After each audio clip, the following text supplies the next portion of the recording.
Testing, testing. One, two, three.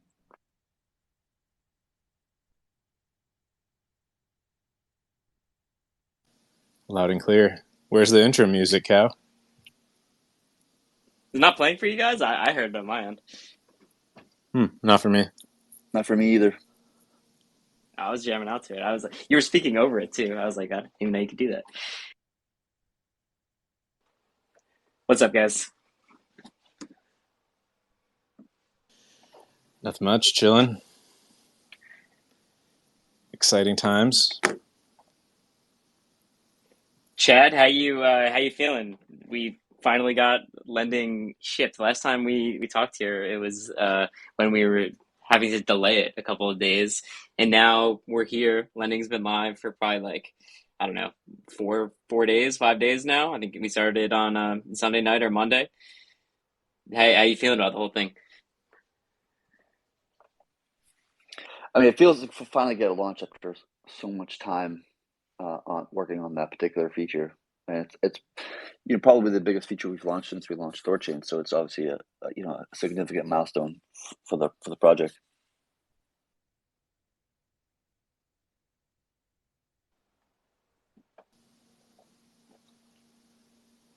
Yeah, I kind of see this one as like your baby. Like, you've been uh, so excited about this. I mean, we all have, the whole community, of course. But yeah, it's so cool to finally see this like wild idea that's gone through so many iterations over so much time, and actually seeing those alerts like, oh, BTC loan open. It's pretty dang cool. Yeah, for sure. It's very exciting to see it. It's good to see it to take off, and um, I'll be very interested to see what happens over the coming like few months to see how it performs, right? Because as I've said many times in the past, like this is a novel idea. This is an experimental concept. There are a lot of things that need to be proven about the idea, and so we finally in the place where we get to kind of watch things and see if elements to the design make sense or they don't relative to the actual real market. So I'm really excited to see this the next few months. Yeah, what do you think right now about expanding into other assets? Is it proven out enough on Bitcoin and ETH to start expanding to other assets, or do you think we should let it bake a little bit more before opening up to everything like Litecoin loans and Bitcoin Cash and everything else? No, I would say it needs more time than what we have so far. I would say that um, we at least need to wait. I would say in order to add more assets, in my opinion, if you want my 2 cents, I would want to see at least 3 months, maybe three or 4 months, maybe even longer, to see how the behavior works with these two assets. And I think that will like showing that behavior of how people react in certain case scenarios of like market conditions and so forth and so on, of when people open or when they close and this kind of stuff will help us inform us to whether or not a lower market cap or a more illiquid asset is um, safe, safer, or less safe for the protocol. Right. I still want to see the behavior of these two assets for the next few months to see how that like kind of pans out before we step uh, into other assets. Yeah, that totally makes sense. I just got a Simon here from Chain Flip. I know, we're definitely close. You guys are one of the closest protocols to THORChain. So, what's up, man? Like, thanks for coming up in these spaces. Glad to have you as part of the the broader community. Thanks, man. Appreciate the invite. Very happy to be here. Congratulations on the launch of lending, guys. Really cool. Thanks, man. And anyone from the community can also just request and come up if you have just questions about lending, or just like want to share your 2 cents about any feedback that people have about the launch or the feature. I'm pretty like one thing that I've been taking note of like since it's gone live is just how orderly it's been. Like and I think it's good that it isn't just like a mad rush to like everybody take out the first loans and everyone's just like fighting for like to be first in. I kind of like the slow, cautious thing, and it's pretty much what we've seen with every major feature launch. Like Savers, it's just slow, steady ramp up for, X number of months. And I don't know what your guys' thoughts are, but I'm assuming that we're going to see something similar for lending, where it's like, just a slow, steady, there's no real rush in the gate, which I think is like really the proper way to, launch something that's like this, not to have everyone be like, all right, everybody is just taking out loans like right now, and then the caps are filled, and then everyone's sitting on their hands. So it's more of a slow, orderly like process to get it ramped up. Yeah, I'm actually really glad to see that that's the way it's going. I feel like it's just a lot easier to, not get out of control and just see how everything's happening. Like on the THORSwap side, before the launch, the devs were like, pulling all nighters and everything, and there was kind of this thing in the back of everyone's mind of like, is anyone even going to get to use the UI, or are bots just going to like eat up the entire thing on like second zero? But yeah, personally, I'm kind of glad to see that it's just rolling out in like a more controlled way, let people get a feel for it. I think people want to like, see it work in all directions a bit. Like I think part of it is probably the 30-day minimum to pay back. I feel like that's probably what some people are waiting for, just to kind of see the system work in both directions. I am curious, Chad, your thoughts on that. Like, do you think the 30 days is going to stick, or like, I mean, I love it in like in concept, like not letting it immediately, but I just wonder if like you think 30 days is the final, or do you see that kind of coming down? That's a good question. I'm open to either direction, really. Just depending upon how we see behavior and these kind of things. I think in part, the point of this 30-day thing is to make sure, or just to advocate for a longer term loan, like that we want people to utilize this loan on a not like on a short term degen mentality, but to have a kind of long term view. And I think that 30-day thing is just kind of helping us to kind of garner the correct kind of audience we want to see utilizing this type of loan. So I think for me, like 30 days seems like a reasonable first go at it. And if the community feels differently, after we've seen some like data come back and this kind of stuff, I'm opening to either extending it further or contracting it depending upon, the information we have. Like we always have to be aware that like that with new information and new data, we should be to strong opinions loosely held, right? And if we feel with new information and data about things, we should be able to modify our viewpoints on things. What's your sense so far about how it's going? I think so. My general viewpoint is that thus far it's actually been pretty clean. We've had a few bugs initially, nothing like too significant, very small bugs. Most of it's around like the quotes endpoint, for example. But like that, it's kind of expected to have a really large feature, and obviously there's gonna be some things to iron out that you don't find during the testing process. So over the next like 2 weeks to 3 weeks, we're going to be just bug fixing some things. The UIs are also getting their UIs kind of like settled and more more baked.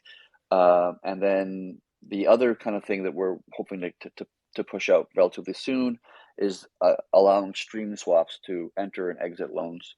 And that's actually a little bit of a complicated conundrum to fix to do that, because you actually want high fees in certain scenarios, and when you have a highly volatile market, you want high fees. It's a way of the network protecting itself from some kind of scenarios with lending, and so you don't always want people to pay 5 basis points on their slip fees in all cases and scenarios. And so there was some math to figure out, which we did figure it out. It wasn't that actually hard in the end. I thought it was going to be more difficult, but there was some math to be figured out of like, how do we scale down streaming swaps when the market's more volatile?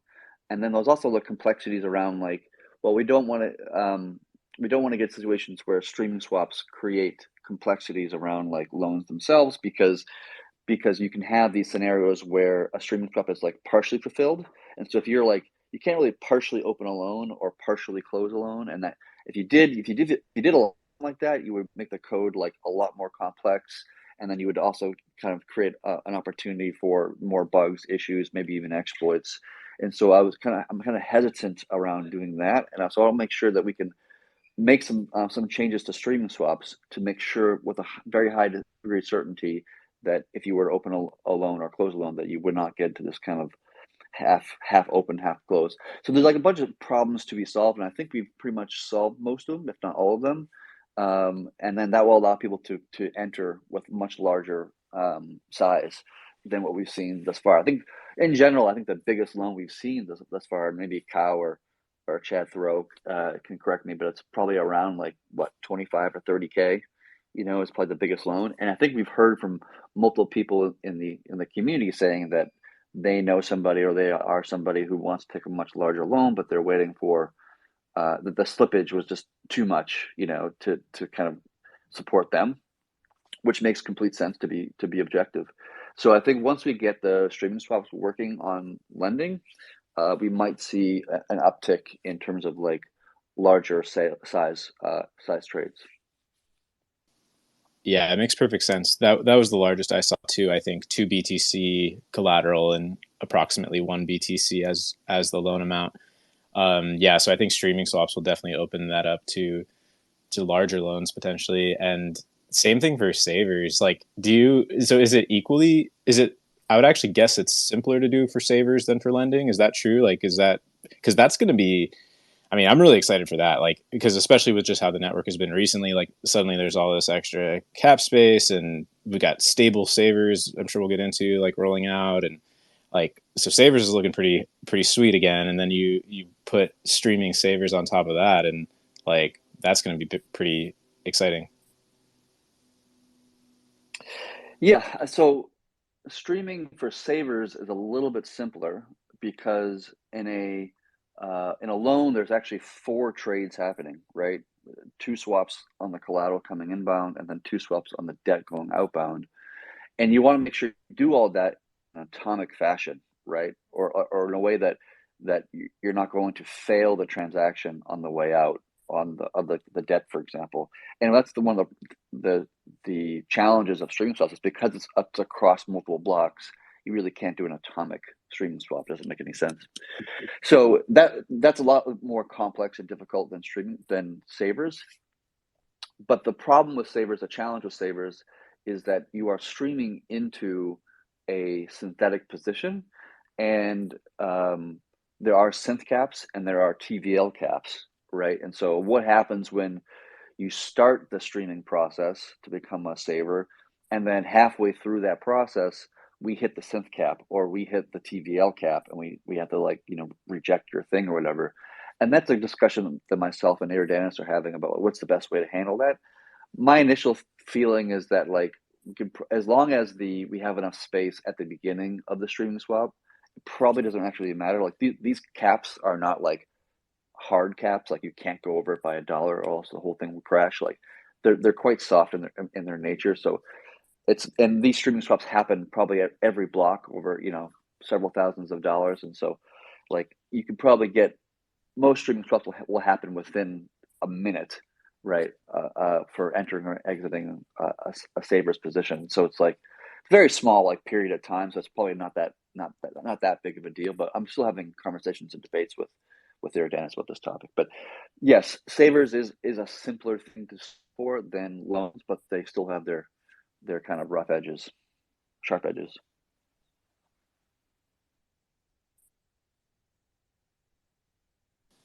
Hello, Chris. Hey, Chris, go ahead. I've got some lending stats here. So talking about the biggest loan, 2.6 BTC collateral for getting out about 1.19. So that was the biggest, about 30,000. Just looking at a Flipside dashboard there as well. I know that there's about $1 million worth of collateral and about $478,000 has been borrowed. 204 loans opened with 135 distinct borrowers over 4 days. So it's like what you said, it's slowly getting there, which is pretty good. Hasn't been a huge uptake, but I think that's good as well. And you can just see that slowly building on time. And about 348,000 runes being burnt. Talking about the BTC and Ethereum assets and enabling the other ones, I think it's also worth noting that both the BTC and Ethereum dominance is 67% of the entire crypto market cap. So every other asset, even the old ones we have on THORChain, would be relatively small. So I think it's good to have those assets to see what the market does with Bitcoin and Ethereum, because they're the two biggest assets in crypto by far. So I think that's really good. And that 67% just kind of shows you how big just those two assets are alone. I did have a question, Chad. So I know that lending's been tweaked, particularly around the VPool debts, the anchor blocks. So how many blocks back you're looking to tweak the VPool debts and the sensitivity. So we're targeting, so it's like 95%. Did you just want to talk through that, some of the tweaking and because of the effect streaming swaps had on the VPools? Yeah. So how do we put this? So the virtual pools of the derived assets is dynamic, right? It's calculated based upon the trade volume through the layer one counterpart of that derived asset. And that's there primarily for two reasons. One is to make sure that nobody can price manipulate the network and fuck over the lending system, similar to what we saw with mega markets. And the second thing is it creates friction when there's a flash of capital passing through the network, going from lending to exiting lending positions. And it's kind of similar to what you might see in Bitcoin's case of when a lot of people want to make Bitcoin transactions all more or less at the same time, the network solves this problem via just increasing fees, and that just basically figures out who's going to exit and that kind of stuff. Anybody can exit any time. It's just a question of whether or not you want to pay the fees at the time. And so because there's always trade volume through the layer one pool, more or less, there's never going to be 100%. The virtual pool is never going to be 100% the size of the layer one. It's just never going to be, because it's always some amount of trade volume. And the question is what do we want the resting point to be, so to speak? When everything's just kind of normal, there's nothing crazy happening. Bitcoin's not mooning that's causing a lot of volatility, or a huge amount of trade volumes happening because of some launch of a new feature or something of this nature. What do we want the resting point to be? And I think the agreement that I have with some of the devs here is that 95% is probably a good, target to have, especially when it comes to virtual streaming, which I'll get back to that a little bit later on. But so 95% is kind of a good target to do so. And what that means is we have to make sure that the virtual pool is tracking relative to the trade volume and pool depth of how close it is tracking towards that 95%. And the problem is that we're having, and we kind of knew this before, but we felt this was probably a good kind of V1 step of handling it. But was that we set a hard static number, which currently is set at 60%. And that number is a static number, and it's applied to all pools. But not all pools are the same in terms of trade, in terms of their capital efficiency, the amount of volume passing through it versus the depth of that pool, right? And things change. Markets change themselves. Maybe there's less trading now because it's bear market, and there's more trading later because it's bull market. And maybe we just launched a new feature called streaming swaps, which increase the trade volume by 5 or 10x or whatever the hell the number was, and that changes the capital efficiency of these pools, which causes these pools to become more shallow. The derived pools become more shallow. And so that's all well and good and everything, but what we need is a more dynamic way, right, of managing the virtual pools. And we want to do it in a way that it doesn't require constant governance to tweak and up and tweak down and based upon conditions and that kind of thing. It's just too much of a pain in the ass. And so we proposed a design change to how that pool is calculated, to be a mathematical computation rather than just a set static number of 60% or 70%. So the first thing to do, just to kind of improve the situation, is we're going to increase that number from 60% probably to 70%, maybe even go higher depending upon how the network reacts to that 70% number, just back up towards 90% so that we pay less fees and resting point for opening and closing loans.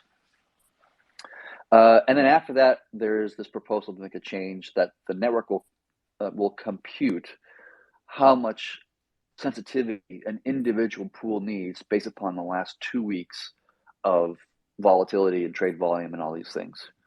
And you can kind of think of it similar to Bitcoin and the way that it does its like mining difficulty, and that every 2 weeks the Bitcoin blockchain analyzes how much hash rate it has, hash power it has to compute its blocks, and it adjusts the difficulty of mining based upon that information.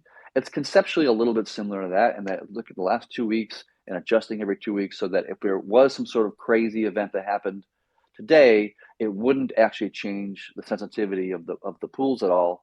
It would take a sustained amount of time, like a week plus, of unusual trade volume or a change in trade volume versus the depth of the pool to be either increased or decreased in another direction, and the network would just naturally adjust itself as it needs to, week to week, in a matter of speaking.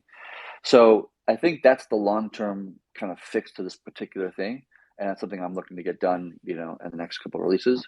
No like rush on this. It's not like a big of a deal, but it is a way to get the network to be kind of self-maintaining over the long term. Does that make sense? So, yeah. So that means that lenders will essentially be getting a better deal because the V pool, which was one of where the swaps will go through, will be more matched to the actual L1 pool, such as the Bitcoin pool. You go through the derived asset Bitcoin pool. They'll get a better deal because it's more in line under normal conditions, essentially, and then the network's going to dynamically adjust depending on, you could say, market situations. Yeah, absolutely. It'll definitely give traders a better deal, specifically during normal conditions, like normal market conditions. And I think what's kind of funny is that that 60% number we're using now was calculated before streaming swaps had been launched, and so it was the correct number for months. And we actually tried this specific number, 60%, like I think it was like 7 months ago. We initially tried it on mainnet just to see if that was the correct number to use, and it was. It was actually around like 95% for like a long period of time. But then we, added streaming swaps, which changed the amount of trade volume through the pools, obviously, and that all of a sudden the Bitcoin pool and the ETH derived assets pool became like, instead of being 95%, it was sitting at like 75%, right? Which is like obviously a significant, pull down. So once we increase this number from 60% to 70%, maybe even 80%, I think we'll be in a better condition immediately. And then what we'll probably then do is make that kind of dynamic change, which in the next few weeks, and that will just be the kind of way to solve the problem in a more permanent perspective. So the V pools, one of the benefits, at least before streaming swaps, was to detect pool manipulation, and then you could say incentivize an orderly withdrawal. So if there's huge amounts of trading, if there's a big spike of trades in the L1, it would reduce the pool, the V pool depth. So then it wouldn't be an optimal time to get out. And obviously streaming swaps does that smoothing effect. So you could stream out, everybody could potentially stream out, and you wouldn't have this massive spike because people aren't necessarily doing instant swaps to exit. So how does it still provide that pool manipulation and incentivize an orderly exit in those very high volatility times outside of normal trading? Yeah, so there's two components to this. So there was some kind of interesting math that took us a while to figure it out. But when you're swapping between two pools of different depths to them, right, which means you're going to pay a different fee in pool A versus pool B, and if you specifically want to get 5 basis points in the swap fees total between those two pools, calculating the exact swap size you need between these two different pools of different sizes was a little bit of a tricky problem to solve, and thankfully we actually found the math to do so. And so as the layer one pool will stay more or less constant, right, and the virtual pool become more and more shallow the more exodus there is, or the more volume passing through the layer one pool. So as that number comes down, the virtual becomes more shallow. Well, the size of each individual subswap gets smaller in size to maintain that 5% basis points, right? Yes. So Yeah. all of a sudden, it's, in a normal scenario, let's just imagine the case that, like, in a normal case, you needed 10 trades, 10 sub swaps to get that your 5 basis points, right? In a normal case and scenario. But then imagine if the virtual pool is now halved or even 90% lower, in depth.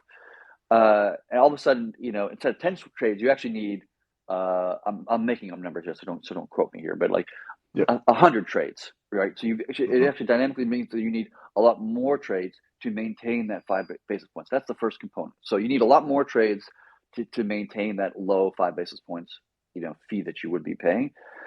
And the second component is that lending itself will put a cap on the streaming swap quantity based upon how much the virtual pool has reduced in size, right?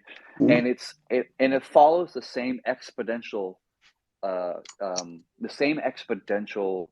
curvature, if you want to call it that streaming swap saves on transactions. So when you do a trade on THORChain, when you break your trade into two different swaps, you basically are getting about 50% reduction in swap fees. If you do 3 swaps, you're now getting approximately about like 75%. So adding another trade is decreasing by 25% instead of 50%. And another trade of that is like 12.5, and it basically goes down. So it's exponentially decreasing as you increase the number of swaps. And so we're following that same curvature, but just going in the reverse direction, right? So if the pool was hypothetically 100%, the virtual pool is 100%, then you basically, there's no cap to the streaming swaps. So it could be the high numbers you want, basically infinity, right? Whatever the hell the number is, right? If you go to like, it's 99.99% the size. Well, now you move from infinity to about 10,000 swaps, right? And if you go to 99.9%, it's now 100 swaps. And if you go to 99%, it's now, I think, 10 swaps, something like this. I can't remember the exact number off the top of my head. But like, it decreases very fast, right? And to the point where when you get to 95%, which is like kind of the resting point, the maximum number of swaps allowed would be about 20, right? And so you have the maximum swaps allowed is decreasing, and then also the number of swaps needed to get 5 basis point is increasing. And these two things are basically like sandwiching, right? And they're both increasing the fees in their own right, in a matter of speaking, if that makes sense to you. So eventually you get to the point where if you get to the pool becomes 49.999% the depth of the layer 1 pool, now the streaming swap is reduced to 1%. One swap, which effectively is no streaming swaps whatsoever. And so streaming swaps effectively disables or starts to tune itself down as more volatility exists in the layer 1 pool, and that increases fees in line with the reduction of the pool size, if that makes sense. This is all quite complicated. I'm hoping I'm explaining it in a way that's not too boring or convoluted. No, I get it. So essentially, the more L1 trading, the more CFTC the Bitcoin pool, the more trading that happens there, the more the V pool reduces, which means that the less benefit you can get from streaming swaps. So there's like a relationship between the trading and the streaming swap benefit, essentially. And the higher the trade volume is on the pool, the less you can use streaming swaps because of the V pool depth difference. Right. Even at 95%, the depth, you're only ever going to get 20 swaps possible. So if you're like a big giant whale, that's probably not going to be. It may not be enough for you or whatever. But then also at the same time, the each individual sub swap is going to be even more larger relative to what 5 basis points would give you. Yeah, it's just reducing the max streaming swap quantity. And like for 20, that's still 95%, but maybe you're not getting 99%. So probably when it starts to go under 10 swaps, that's when it's going to really start affecting that efficiency. Yeah, I think 10 being 90%. Right. I think 10 is 90% or something like this. And so once you get below 90%, now you're at like nine swaps or 8 swaps, and it just quickly goes down from there. That makes sense. So essentially, Yeah, you allow streaming swaps at when there's low volatility, and when there's high volatility, it just quickly goes down in the number of streaming swaps you can do. So you when there's low volatility, you can take out really big loans or repay really big loans. But when there is volatility, then you should probably wait to do that until there's low volatility again at some point in the future. Right. Yeah, at that point, it's up to the individual to say, like, do I want to pay the additional fees now and close my loan now, or do I want to wait until tomorrow and pay less in fees and keep more of my money, right? And that's just a judgment call that everybody's going to make independently of themselves of what they want to do.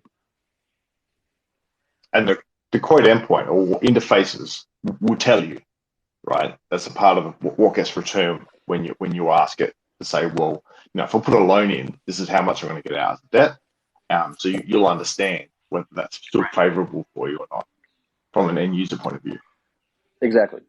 The UI should inform users of what is the expected payment for this. And by the way, I left this out, and I should have said this earlier, but I left this out by accident. Is that when you open or close a loan right now, you can state what you want your minimum out to get. So if I'm putting in 1 Bitcoin, I can state, like, what, I don't want to get anything less than 12,000 USDC. I don't know. I'm making up the random numbers right now, right? And so the network will abide by that. So if the CR changes quickly underneath your feet in a matter of speaking, or the virtual pool becomes a lot more shallow because of some event that just happened, like during your process, it will that loan is not opened under those conditions that you set. But because streaming swaps are different, and streaming swaps are not atomic and they happen across several blocks, we can't just like partially open a loan or partially close it, at least not without introducing significant complexity and confusion, both for the user and for the protocol itself. And so if you're going to use streaming swaps on lending, you have to opt out of the minimum out concept. And so you're going to say, like, just give me what you can give me, right? In order to make sure that the streaming swap is successful and it doesn't get into this partial fulfillment, partial not, whatever it is, you have to opt out of having this min out idea. Now, if you want the min out, then you have to pay the higher fees. I think that's just going to be the trade-off that you're going to have to make. Interesting. So streaming swaps more like DCA. So seeing that like a dollar cost average. You can look at them that way. I wouldn't, just because the time frame of when this is happening is, probably very short. You know what I mean? Within, for like, at least for 99% of people, it would be within a few minutes, right? So I wouldn't apply the idea of DCA of like, I'm going to DCA over the next 5 minutes. Although technically, I suppose that's technically true. Like, but like nobody thinks about DCAing over a 5-minute time period. That's just a little bit of a silly notion. But so you're just going to say, like, I'm going to follow the market for the next few minutes, right? Depending upon the size of your position. Cool. I think the opposite's the same as well. Like, that'll be the same for when you repay your loan. In the repayment, you can have a look at what collateral you're going to get back if you were to fully repay the loan. Is that right? Yeah, it's the same on the outbound or closing loan as well. Yep. Yeah, one thing you mentioned earlier, Chad, is interfaces. And so like right now it's just THORSwap and Lens doing front end for lending. But we just met today with the Shapeshift team who's working on lending. I'm sure Thor Wallet's also working on it. I'm sure other interfaces as well are working on different lending interfaces. Just tweeted out earlier that Pulsar is doing lending dashboards, and so like we're seeing a lot of like new front ends, like kind of crop up out of nowhere. Just like that, just kind of the immediate ecosystem right now, and like people who are already doing things with like swaps and savers, and now they're offering loans. But nothing yet outside of the immediate space. But I guess that's really not to be expected until it's like a lot more battle tested, and we really have everything nailed down on the UX end. But yeah, I think we'll see some more interfaces cropping up soon over the next couple weeks and months for sure.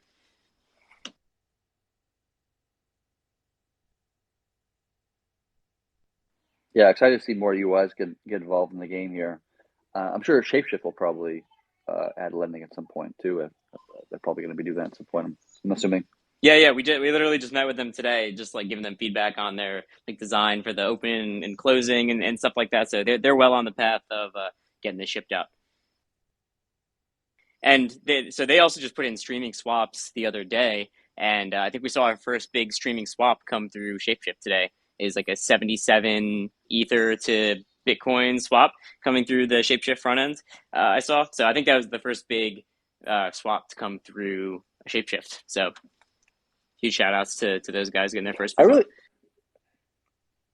really feel like the industry has not figured out how huge streaming swaps is, like how much it changes things. It's so funny because the change itself wasn't that huge of a change in terms of like the code base. Like it was had some size to it, but not really not that relative to other things. It's really not that huge of a change to the code base, but yet it has a very significant effect on the value proposition or the usability of this particular network. And it's shown, obviously it's blatantly obvious that it's been a highly successful feature thus far for the protocol. And it's going to usher in a greater shift away from sexes towards dexes, and actually, because like there's no reason why we can't outperform sexes and pretty much almost every attribute, with the exception of a handful of things like fiat and maybe cross-chain asset management is a difficult problem to solve in a decentralized way. But like things like spot trading, perpetuals, like lending, interest accounts, like these kind of things, like there's no reason why we can't do this far better and far cheaper and far more efficiently and far more open and transparent than what is reasonable or possible for any sex to actually accomplish. So like anybody who's looking at this stuff objectively and who has a good mind behind them can look at the situation and say like this industry, like and I'll include Chainflip in this context of like anything that we are doing as a community, whether it be THORChain or Chainflip or other people in the industry, like we all collectively can effectively sex in so many ways. Yeah, I want to echo that sentiment as well. I mean, literally on the vision page on our website, our mission is to displace the centralized exchange. And I think Uniswap proved beyond a reasonable doubt what's possible, right? If you can offer a product which actually offers a comparable swapping experience in terms of, pricing and expectations and so forth, people come. And that happened in 2020 in a big way. So, most people probably don't bother to log in to Binance or whatever to swap USDC to ETH, for example, anymore. And I think, the more we can do to, optimize the experience for Web3 users in general with on-chain trading, particularly in the spot market. But as you say, there's plenty of other opportunities as well. I think that's going to be, I don't think people have quite clocked on to how massive that could really be in terms of volume. Like Bitcoin being 48% of this entire market is just a huge underserviced opportunity, I would say, for the industry. And it's something that's been sitting in our backyard now for a decade. And we still like the general user base hasn't clocked on to the idea that this is now possible and efficient and good. So yeah, really excited to be on the same mission as well. And I hope we can make a dent too, because I think, FTX, especially last year, was a big wake up call for a lot of people that just thought, this is fine. The status quo is fine, but it's really not. And, I think we're all taking the right steps to make that change. I just wonder, how long is it going to take for people to clock onto that idea? And I think the answer is going to be, more integrations, have it be more accessible, have it be there in the background, have it be there as an option, and then gradually over time, in the same way that Uniswap was there for a long time before we saw anything like what 2020 became. That I think that's the same sort of trajectory that we're going to face here in the cross-chain space, and that excites me, and I'm assuming it excites you guys too. Oh, yeah, absolutely. I mean, to add on what you just said, like people are waking up because of FTX, right? Which is obvious and clear. And then you also have like, Quadriga and Mount Cox and like okay, there's a whole slew of like there's one called. And what's funny is that they all basically have died and for a lot of like the same reason. You know what I mean? It's like the same mistake almost. The money wasn't, for whatever reason, the money wasn't there. That's it. Simple as that. Yeah, for one reason or another, money wasn't there. And what's great about this DeFi space, like even if THORChain were to collapse tomorrow, right, or some whatever, right, hypothetically speaking, like we would learn from it. Like first of all, everybody who's participating in it had clear knowledge of everything that was happening, right? Like in Quadriga and FTX and stuff like this, like nobody knew what the fuck was happening, and if you did know, you'd probably run the fuck away, right? But in something like a chain flip or a THORChain, if things don't go right, you at least knew everything that was happening, and in the end, you made the choice to put your money in chain flip or in THORChain or whatever it might be, and whatever happens, the community learns from it. And maybe we make a mistake that chain flip learns from, and you can change how your thing is like. Or maybe we made a mistake, like for actually perfect example, we made a mistake with security in the earliest days of our beta, right? And we got exploited once a couple times, and we learned from that mistake. And it would be great if somebody like a chain flip, for example, observes the mistake that we had made and say, you know what, they made the mistake. Here's the solution they came up with. We like that solution, or maybe we don't like that solution. Doesn't matter. And you just adjust yourselves to make it to like correcting yourselves from the things that mistakes we made, right? And so forth and so on. You guys might make a mistake on Chainflip, and we're like, oh, that's a really interesting mistake that Chainflip made. We should probably make a change ourselves to address that particular issue, whatever it is. Not that I'm trying to FUD Chainflip or anything like this. No. I mean, you're exactly right. I mean, when the THORChain hacks happened back in the Chaos Net days, like we looked pretty closely at like the types of exploits that actually happened there, and that was really helpful for us actually to sort of go, okay, well, what is the actual like potential surface area for an attack? Like, what should we focus on in our audits? What should we focus on in our internal reviews and so on? So that you're absolutely right. It's been very informative to work it out, and I think also like with these DeFi products, it's not like with FTX where you just have your money sitting there all the time, right?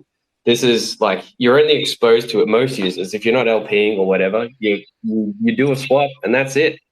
Exposure over. It doesn't matter what happens then. It's in your wallet. It's right. The underlying assets are there, right? So I think even just that, even if potentially these products are more complex and potentially vulnerable in different ways, if the tail risk is managed or eliminated entirely, then it's still a superior product and it's still superior to what the centralized exchanges can offer in terms of security, because you're just not exposed to it when you're not using it, which is not true 90% of the time, the way that people mainly use exchanges. So yeah, self-custody. Right. Yeah.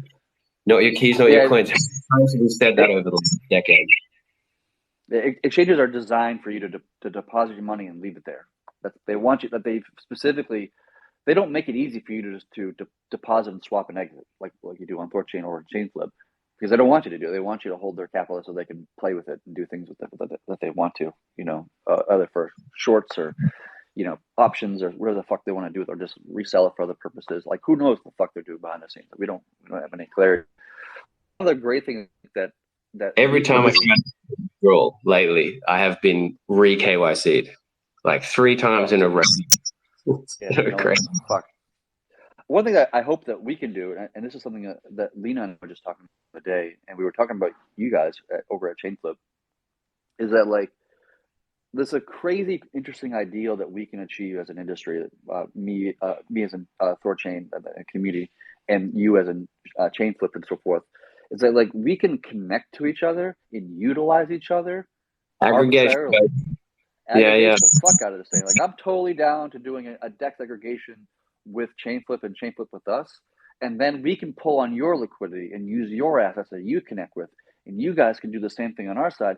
And then in the end, what you're left with is that users will just use whatever is the most efficient, pathway to give them good price execution or whatever the hell the thing might be.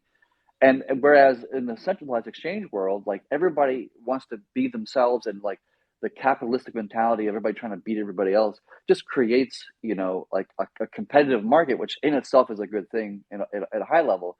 But wouldn't it be amazing if we just had a series of public good networks, whether it be Chainflip and THORChain and Uniswap and and Trader Joe and fucking everything else in the industry, and we all just fucking talk to each other, and we just swap amongst each other and make it super clean and super easy for the user to acquire any fucking asset whenever the goddamn they please, without signing up and all this bullshit and deploying assets and getting like fucking all this shit.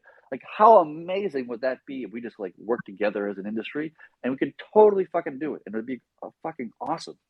It's relatively straightforward as well. I mean, like, for example, we're not going to be listing Litecoin anytime soon, as one example, right? So there's like plenty of overlap where it makes complete sense, even if you're not aggregating across any given pair. So yeah, totally, absolutely. And like that's why we put so much work in the Chainflip SDK, right? This is the whole thing. Cross-chain messaging as well, composability. That's like one of the key ideas of DeFi that made it interesting in the first place. And so, yeah, like absolutely, aggregation is 100% a huge part of our strategy. And I think a key component in actually taking on Binance or whoever, right? Because, as a user, it's nice to be able to FTX or whatever and be able to swap to pretty much anything I can think of that might be relevant to me. Rather than just hopping around all these random bridges and random dexes on random chains to get to where I want to go, and having to do multiple transfers and all this weird stuff that shouldn't be there and doesn't have to be there. So yeah, absolutely. We're 100% on board with that. That would be sick. That'd be so awesome. The industry would win in that scenario. Us working together, it's a win for everybody. I mean, yeah, it's the cross-chain space as a whole. Like even like the cross-chain messaging protocols, right? Like we're not bridging USD. We don't have to though, because Axel has already done it, right? So if that's what you want to do, you should be able to do it. And there's no reason not to. There really isn't. I've been thinking more about just centralized exchanges and where they're going in the future, especially with some of this news that's come out recently about like Coinbase acquiring some, like a larger stake in USDC. And obviously they've been involved with Circle in the past. And, like it's similar, like echoes of Binance doing similar things with, Paxos and BUSD and like all these major exchanges. And I've just been thinking about how centralized exchanges will probably become more of a stablecoin issuer, and obviously like working in that like bridge between like the TradFi world and then like bringing like real assets onto chain, tokenizing things, and being that bridge from kind of the real world to on chain, and then a lot of major exchange just happening on dexes. Like to me, that really seems to be the way that it's going. Just because like obviously you need some kind of regulated, like you need these regulated entities to actually like issue these stable coins that are going to scale up to billions and billions of dollars. And you're going to need a bunch of them too, not just Circle or Tether or whatever. So yeah, I'm like that's just one of those things that I've just been kind of chewing on recently. Just like where those sexes are going. And I think it's just going to be more stable coin issuance, and then more and more trading is just going to end up happening on chain on all the dexes that we're building here. I mean, anecdotally, that's what I already do, right? And I'm sure there's a lot of people in that same boat where, you're using the exchange pretty much as a method to get in and out of stables. And then from there, you're just on chain the whole time. The industry's got to that point where that's largely possible now, and there's more to go, but it's exciting, definitely.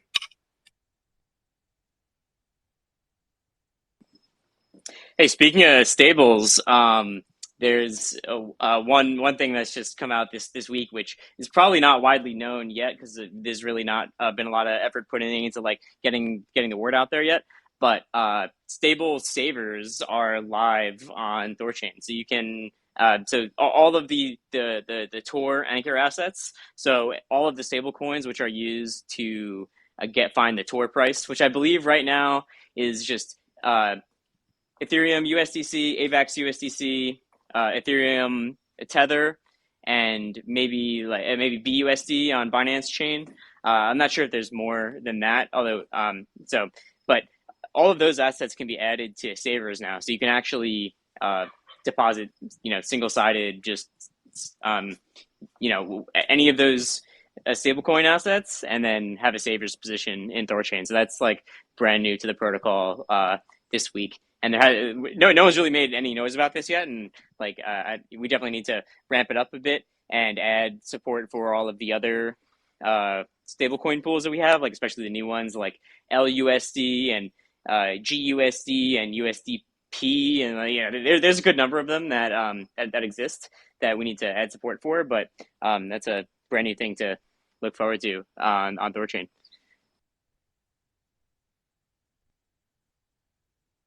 Yeah, those are huge, and it plays in really well with streaming swaps too, because all the stablecoin swaps have shifted back to the THORChain pools a lot versus like DEX aggregation with streaming swaps. So now suddenly there's all these fees going to the stablecoin pools. So it's really like, I mean, I'm sure that was not not an accident that those kind of happened at around the same time, but yeah, so that's a really sweet product that's out there. And I know on like the THORSwap side, like just kind of waiting for like the APRs to display and stuff like that, but there will be kind of like a more of a actual launch, but it is live.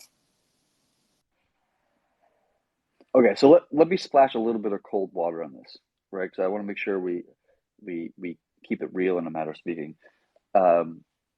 So synthetics in general is it's enabled the network to do a couple things like fast arbs and savers and this kind of stuff, but they also pose a liability on the protocol, right? Because we use the POL to kind of balance the sentence and all this kind of stuff. And so that liability is relational. At least this is how I look at it, right? And I'm happy to be proven wrong or whatever. Is that that liability has a relationship to the volatility of the asset, right? In this case, stables. The less volatile something is, the more the increase of the liability, the number of those assets in the network, and the depth of the pool, right? And synth utilization, effectively.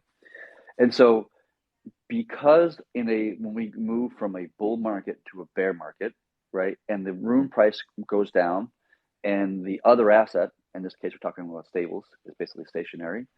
That means that the POL needs to deploy more rune into that pool to support the LPs of that pool, so forth and so on, right? And so, like, if you go hog wild on this stuff, right, you can put the network into a dangerous scenario. Now, in this particular case, the stablecoin pools are quite shallow, right? And so there's not like a huge amount of liability there.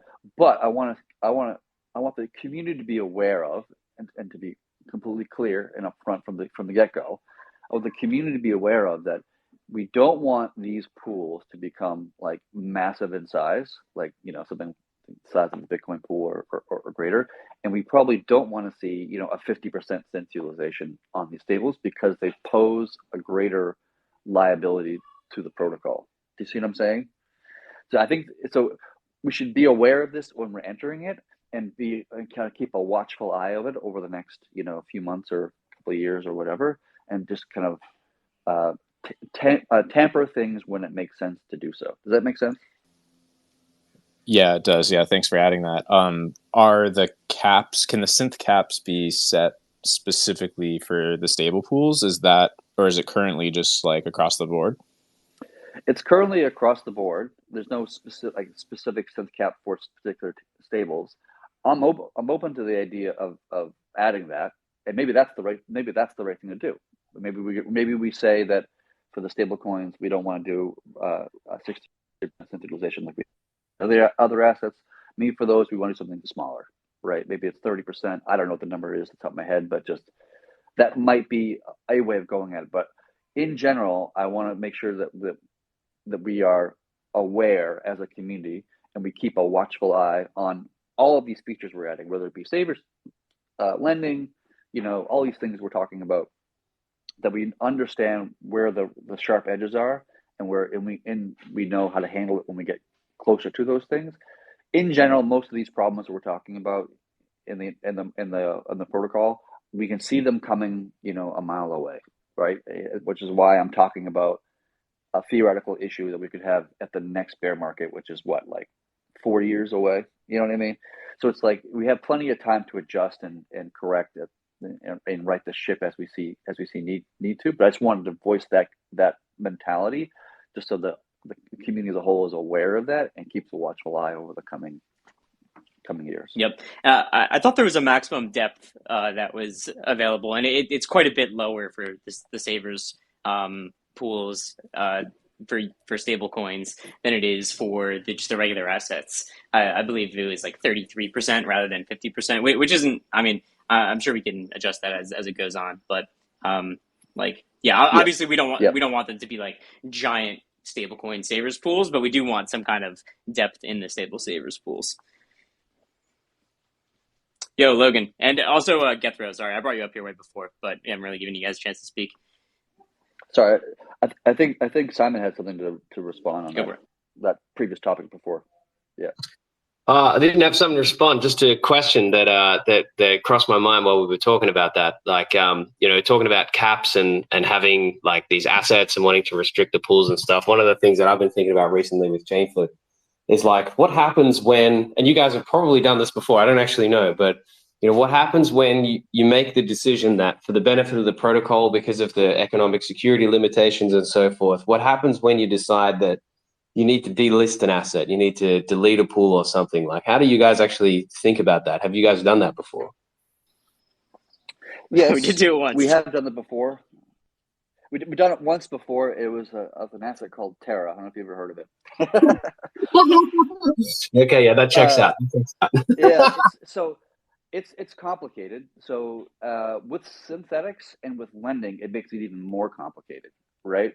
And so I think what would need to happen, and to be honest, it's hard to plan for this because the scenario and the situation that we're in that is causing us to delist a particular asset could be a huge wide varying of reasons. Maybe the asset just went to zero, like Luna did, UST did. Maybe it's the beacon chain for BNB, and they're just getting rid of it, or whatever. I don't know. Not that they're getting rid of the beacon chain with BNB. I don't want to spread that kind of thing, but I'm saying like you never know the circumstances are, and those circumstances will greatly influence the process of actually delisting a chain or an asset. But in general, at a high level, we would take a vote as a community and say, hey, we want to get rid of this chain because of X, Y, and Z.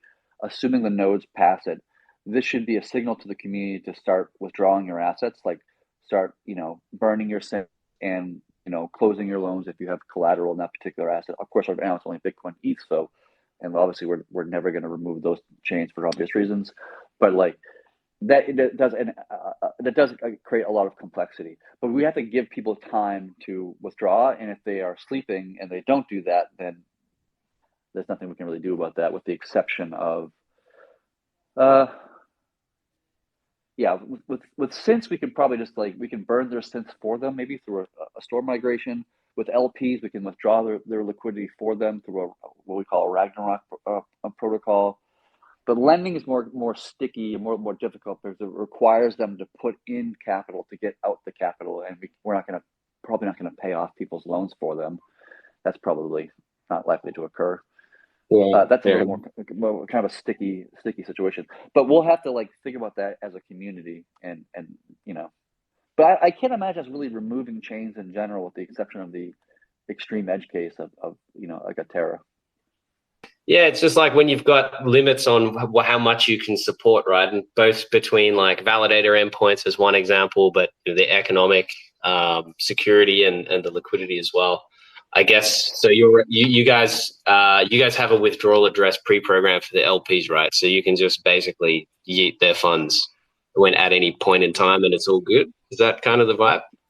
You could do that, but I also think we wouldn't need to, because if an asset or a chain becomes not very valuable and we're just taking up security securing it, then most likely the trade volume of that pool would be rather small, which means that the yield would be rather small, which means there's not much reason to be in there as an LP. And then there's been talk in the past, and I'm still open to doing this, but we haven't ironed it out yet, of changing the math of how rewards work to not give luck rewards to unproductive pools. And we've also talked about, increasing the minimum pool depth to be from 10,000 room to something larger like 100,000 room, just to drop, very shallow pools. But those don't really pose a threat to the security of the network. It's just such a small amount of room anyway. It doesn't really all that much difference. Terra was different because Terra got grew to be like over $100 million pools in terms of their depth rather quickly because of the everybody was excited about Terra at the time, and it did take up a lot of our security cap space, and that's a little bit different. But generally speaking, if something's taking up a lot of our cap space, then it's probably there for good reason, and there's not going to be much of a drive or interest from the community to remove that thing. Totally. All right, that makes sense. Thanks for that. No worries. Sorry, Logan, I didn't mean to cut you off there. I wasn't sure if Simon had a comment on the current conversation before we started a new topic or new question. It's all good, man. It's all good. Yeah, I'm just taking notes on the call. You guys are talking high level and making it pretty simple for the most part. But my question is more so related to just the overall market for you, Chad. I know obviously you're a pretty technical guy, and I'm curious to know where you think we are in the overall, just market cycle, right? Do you feel like we're in the beginning phases of a bull right now? Do you feel like we're just now starting to exit, or like the last phase of a bear?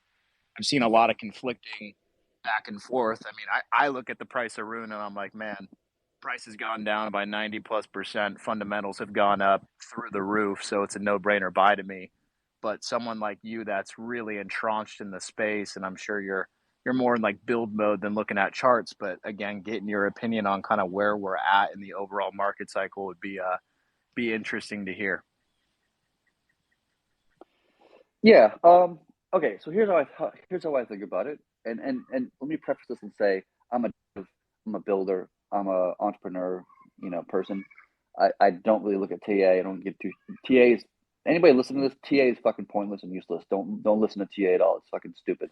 Wait, you're telling me you can't tell the future by drawing lines on a chart? No, I saw this funny thing the other day. I think a lot of people saw it, where it was BitBoy talking about THORChain. He brought up like the wrong chart for like 10 minutes, something like this. He brings this chart of a coin he knows nothing about, and he looks at the chart for literally 15 seconds, and he says, "Yeah, this thing's gonna go up here, but it might come back here, but it's not gonna go here." I'm like, what the fuck are you talking? You just literally just drawing lines on a fucking chart with a Sharpie and like thinking he actually has some sort of insight about future was one of the funniest things I've seen in a long time. It's like 2017 vibes. It was ridiculous. I don't know. BitBoy's a low IQ person, to be honest with you. But anyways, here's what I think about it. I don't know about TA. I don't know about price movements and all this shit. But what I do know is like more long term like trends. And from my understanding of the market, and this is how I look at it, and I could be completely wrong, so don't take this as investment advice, is that every bull market and every bear market, for the most part, is longer than its previous one. It's an elongating process that's been happening for 12 plus years, right? Or 13. How many years we've been running with Bitcoin now? 12, 13, 14 years? Whatever the hell the number is. And like, yeah. So it's most likely, in my opinion, that the bear market we're in now will probably be one of the longest markets we've seen. Now, the one caveat to that is that the last bull market we had was not traditional bull market. We didn't see a blow up top. Things just kind of felt like things got cut short than what we would typically see. But my general feeling is that we are not starting the bull market yet. We are still in the bear market. We're probably going to be here for a good amount of time. We've probably hit the bottom, like in a general, just be moving sideways for a long period of time. THORChain's Rune's a little bit different, just because we launched streaming swaps. We create a lot more value, so obviously the price kind of reflected that. But generally speaking, we've hit as a market more or less the bottom. That doesn't mean it can't go further down. I mean, Michael Burry, who basically called the 2008 collapse in the housing market, he put a $1.6 billion short on the S&P 500 and specifically tech companies. And in some ways, this guy is actually making a short on AI, thinking that it's a bubble and a lot of these companies are not going to get that far that fast. And so maybe he's right. He put on a huge bet. I mean, $1.6 billion is not a small amount of money.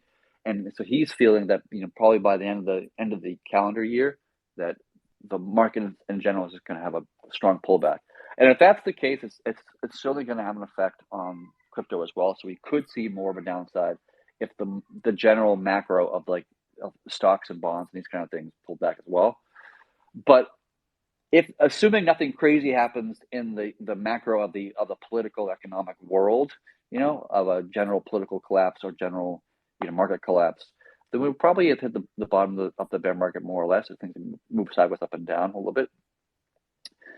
You might argue, some people might argue, that the halvening will be one of the kickoff things that creates the next bull market. That's been somewhat true in the past, but my assumption is that the halvening within Bitcoin is decreasing effectiveness on the general market. Each halvening that it has has a much stronger effect, in its first back in 2012, I think it was, or 2013, and it has less of an effect on each individual halvening. So I still think that the bear market's still alive and well. We're going to be sitting in it for a good amount of time, maybe another year or two. But I could totally be wrong. This is not my expertise. I don't really study this stuff. I'm not an expert in this stuff. What I am expert is just building blockchain, building protocols. Well, eventually, on a long enough time horizon, you guys keep doing what you're doing. The industry is going to continue to grow. It's obviously not going anywhere. There's a lull. Really, it's the liquidity cycle, right? So, from everything that I'm seeing, there's contradicting. Like a lot of people are just expecting the halvening to be this huge event that kicks everything off. I personally think that we could see some bullish momentum towards the end of the year. And then in 2024, that's when the Fed's going to start cutting rates. But, usually if you look at the past charts, it's like once the Fed starts pivoting, there's a pretty significant market crash then. But then you also have to take into account it's an election year, right? So if the Democrats want to stay in power or whatever, I don't care your political party, but they'll want to pump the market. So part of me thinks that 2024 is going to be a real trash year with the Fed pivoting, and then the other part's they kind of need the markets to pump to save face to try to stay in power as far as political parties go. So it'll be a really interesting thing to play out. But I think if you're looking on a 5 to 10 year time frame, eventually that bull market's going to come. And I'm not planning on selling my rune anytime soon, but again, just seeing your guys' perspective, you've been in the crypto space probably a bit longer than I have and seen a few cycles play out. So always looking for insight. I might just jump in as someone who's been, doing the VC circuit for the last couple of years and running a token sale right now. A couple interesting insights, about a year ago, a lot of the new VC funding in Web3 just dried up. Funds have been really struggling to get new money to deploy into the space. So, the capital that's there that's currently being deployed is pretty finite, but it's not non-existent, and that's a big, big difference between what we had in 2018, 2019, where there was just nothing. And I can also say on the token sale side of things, from what I can see, there's still definitely a strong retail base out there, Web3 users and so on, who are still definitely interested in investing. So there's a, on the one hand, the macro environment does look pretty bad. This is the first time in 30 years that anyone in the tech space has had to deal with an environment with non-zero interest rates. So I think that's going to be a persistent challenge to face over the next decade, let alone the next couple years. But that being said, there's still some strong interest there. And I think, really, I think what this comes down to is going to be, when does retail interest, people that aren't already involved in the space, come back? And I think that's going to be the thing that kicks off that institutional funding and so on. But that's what I can see, at least. I will say though that and this applies both to ChainFlip and to THORChain, is that markets aside about bull markets and bear markets and whatever else, objectively looking at the industry as a whole and seeing the amount of volume passing through centralized exchanges and how we are perfectly posed as an industry, both ChainFlip and THORChain, to just rug a lot of that liquidity and trade volume. And so that makes me bullish on DeFi industry in general, and obviously specifically on Rune, and so whether we're in a bear market and bull markets and all these kind of things, like I kind of don't really care. It's more about like what is the market that we're going to eat up and eat into and just like basically a rug. And there's so much value to be taken from Binance and Coinbase and things of the such, and that Rune's price, should perform well in my opinion. And I don't want to. I'm not giving financial advice. I'm not saying Rune's going to pump tomorrow, so no one fucking throw this shit at me because I almost never talk about Rune's price. But logically, that somebody in the DeFi space, whether that be Chainflip or THORChain or both of them or somebody else who hasn't even entered or Maya or whatever else, like there's so much value to be extracted and to be gained into the DeFi space, and somebody's going to do it really well. And I hope that's THORChain. I hope that's Rune. That's obviously my interest and my bet. But it could definitely be multiple players. But there's so much value to be taken up that the value of the assets in this particular this community of cross chain whatever. Like there's so much value to be taken up into it, and so like I focus more on that, the fundamentals of that rather than macro movements upward or macro movements downward. Yeah, likewise. I mean, the spot exchange industry in crypto is probably, I don't have numbers to back this up, to be frank, but I think in terms of just businesses in the space, it's got to be like one of the most profitable businesses in the entire industry, it went historically at least. So yeah, absolutely, the opportunity here is still massive, and there's still billions and billions of dollars in volume a day through dozens of assets. So yeah, absolutely agree.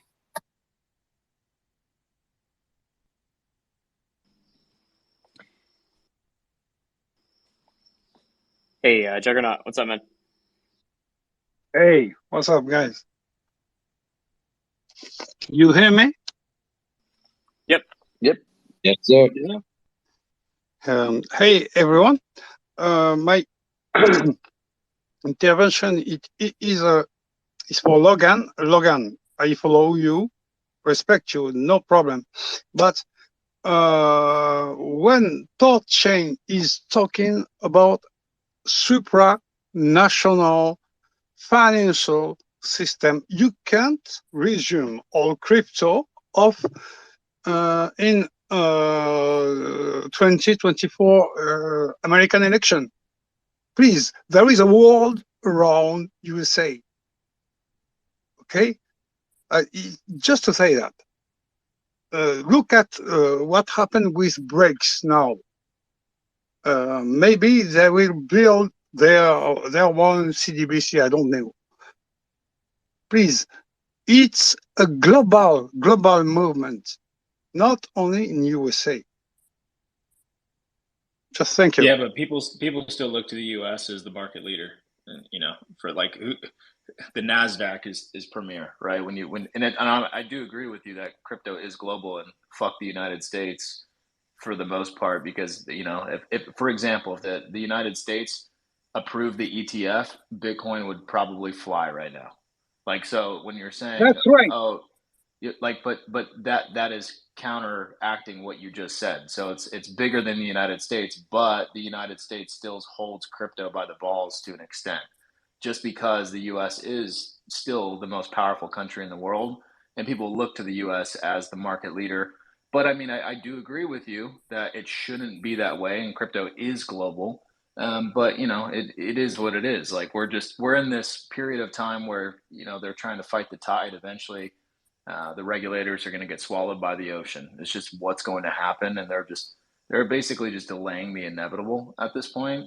It's kind of funny to watch, but yeah, I mean, I do get where you're coming from, and I'm not trying to just be USA centric, but I do live in the United States, and I mostly keep up with US based regulators, if you will. Just one word, with your permission. THORChain is made for decades. THORChain don't care about USA elections. Okay, it's made for decades. Okay, effective. If Republicans wins in 2024. Maybe crypto market will be better. Maybe, don't know. For how much time?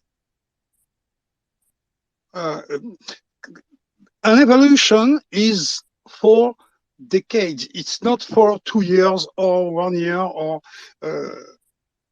I think we must think the project for for more than one next election in one country. You know, it's my opinion. Hey, Chad, I'm wondering if you have any thoughts about emissions on THORChain, because like, when I think about this, sometimes like I know the emissions curve of the reserve of the network is it's similar to Bitcoin in like its slope, right? Where obviously it's emitting a lot at the beginning and then kind of has a short steep drop off and then tapers out over infinitely long period of time. So. Well, obviously that's just like one end of things where that's just like that's Rune going to liquidity providers and node operators. That's basically the distribution of the Rune asset over like the lifespan of this network, and obviously like bootstrapping it at the beginning and tapering off more in favor of just organic fees that are generated through swaps, which are now even like overtaking the liquidity emissions already. But like when you look at how just new THORChain is, like we're not even 3 years old. Like it's still in the like if you convert that to like, hey, this is if you're just like looking at Bitcoin, you say like this is still the days of like 50 BTC block emissions for THORChain, because we're just so young and emissions really taper off a lot over time. And I think that's something that like we don't really talk about often, or like the emissions schedule and just organic fees and stuff like that. What are you guys' thoughts? Yeah, my personal feeling is that I think we had the emission schedule correct when we first launched the network, and there was a community vote a while back to increase it, and it was increased. And I wasn't a huge fan of it at the time. I understand why people wanted it; they wanted to get more yield, blah blah. And at the time, it made sense in the short term, but I'm not sure it made sense in the long term. And so if I had a wave a magic wand, I'd actually would like to see us revert the emission curve back to where it was initially, and to slow it down from where it was.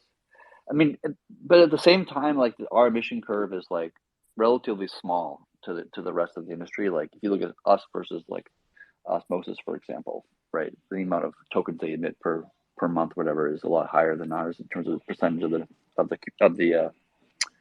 the supply. But yeah, I'm okay with the way it is now. I prefer to decrease to opt for a more longer term view and help for the protocol, especially in the context like the swap fees have been really great for the last couple of months, like even during the bear market, which is kind of crazy. And the amount of revenue we're generating from swap fees is actually pretty good, even after stream swaps was kind of introduced and people can trade a lot cheaper. So I expect that to change over the next like couple of years to be even be better, have more volume hopefully, and that kind of stuff. Like I said before, rugging Coinbase volume and all that kind of stuff. So I'd like to see us reduce it. I don't know if it'll actually happen or not. It's not really a topic that I was like gonna burn political capital on, in a matter of speaking. At least not at this stage, especially when there's so many other things going on. Hey guys, it's 1:20 in Berlin AM, so I think I'm going to have to bounce, but thanks so much for having me. Thanks so much for coming on, Simon. Appreciate it. Yeah, you're welcome anytime to come over here. So thanks for hanging out with us. Thanks, man. See you guys next time. Be well. Thanks, Simon. I'm probably going to head off myself in about 10 minutes. All right. Yeah. So if there's anyone else who wants to come up and say anything, or like any like final points people want to make, then let's just final round right here. Then we'll call it quits.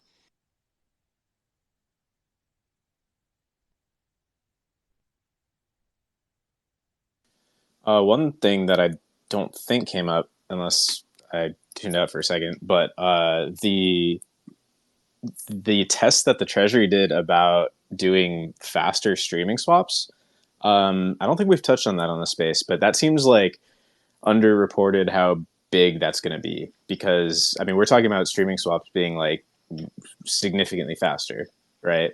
Do we want to go into that a little?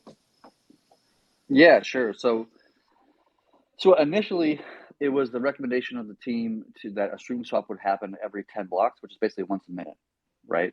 And that minute gives the arbitrage bots time to counter trade the trade you just did, so that your next trade, has a better price execution.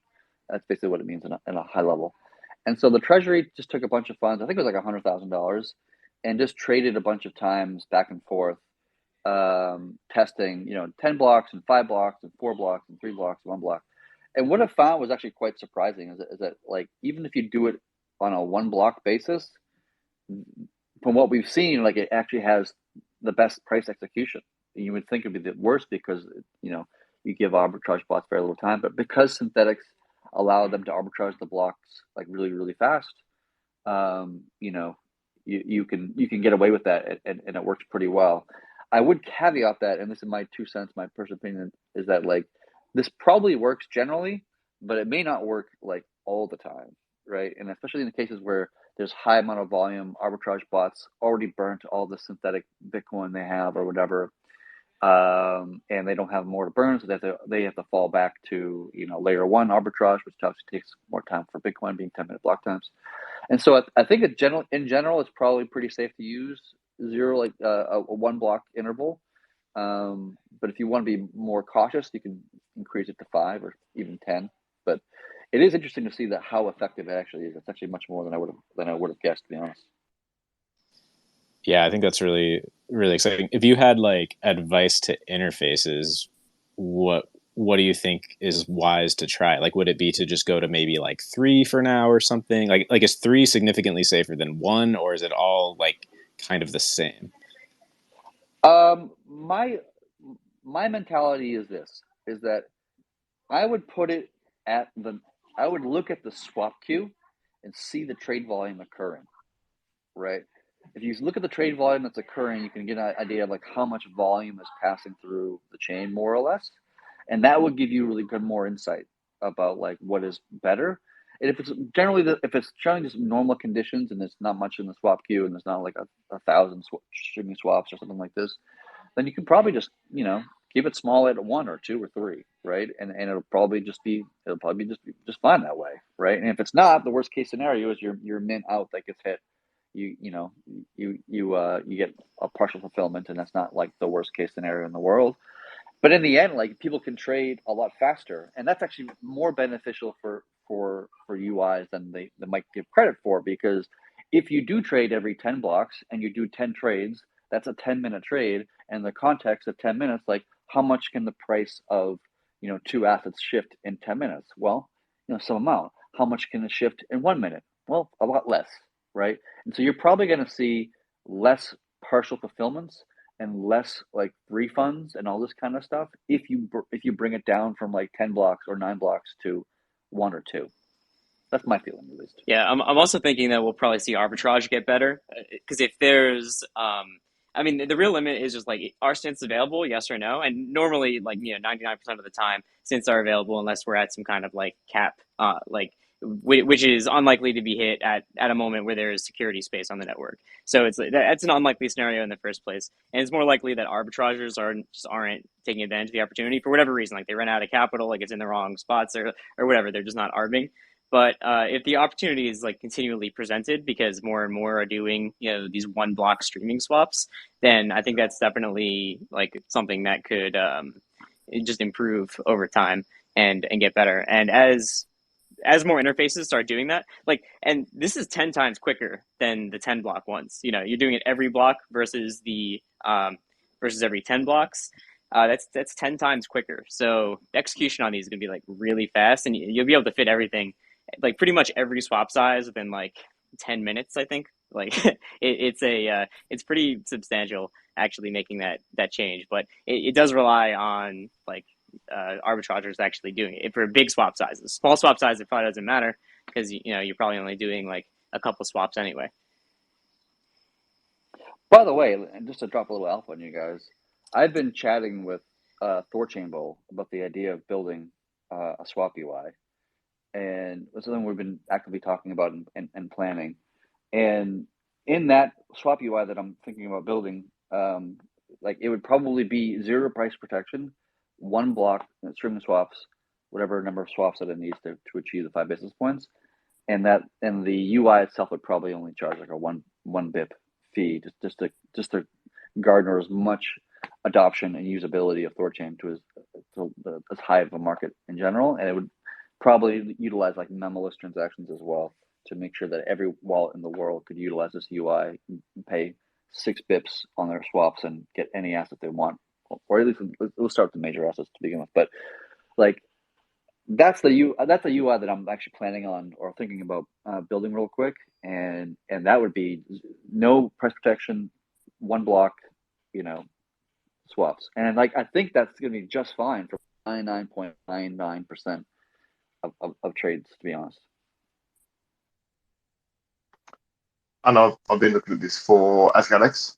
I think personally, like for if you're trying to do max, maybe one block interval might be a bit low, because in that second block you're swapping and you don't know whether the arb trade is going to be ahead of you or not. So whether you're going to get that benefit, you may not be getting that benefit, and the arb's always going to be one behind you.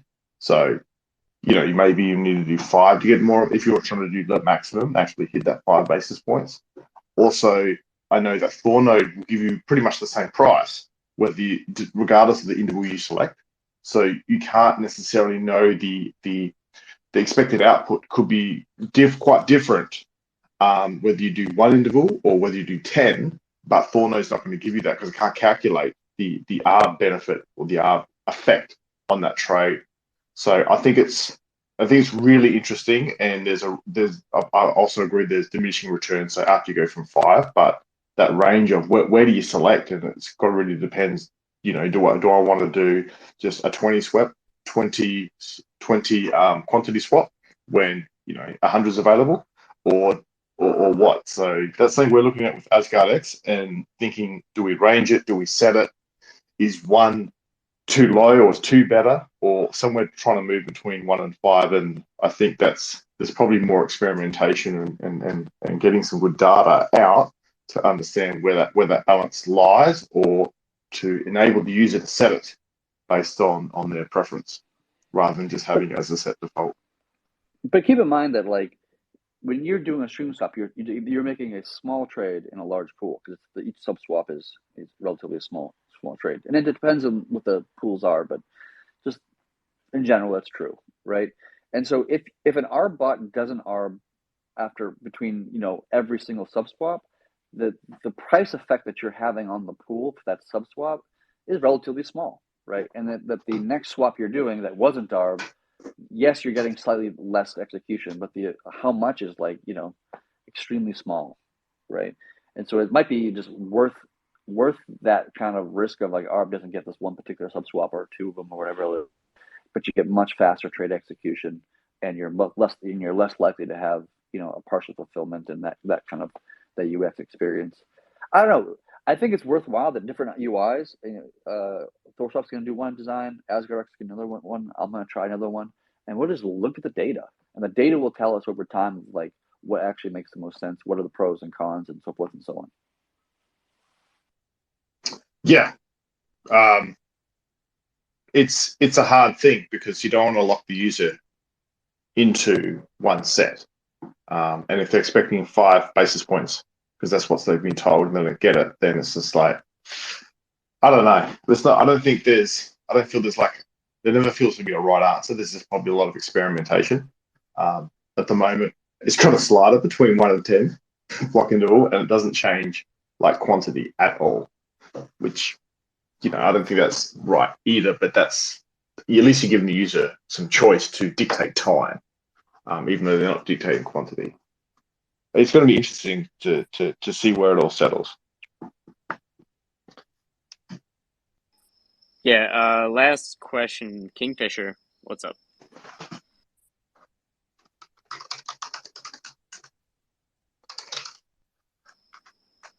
Kingfisher, are you there? up, man? You want to say something?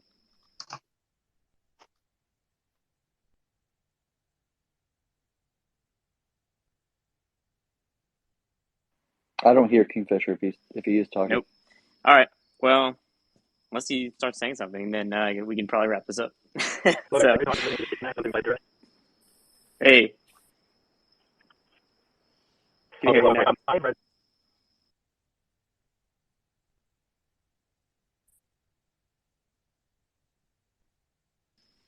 Is he just like a minute behind or something?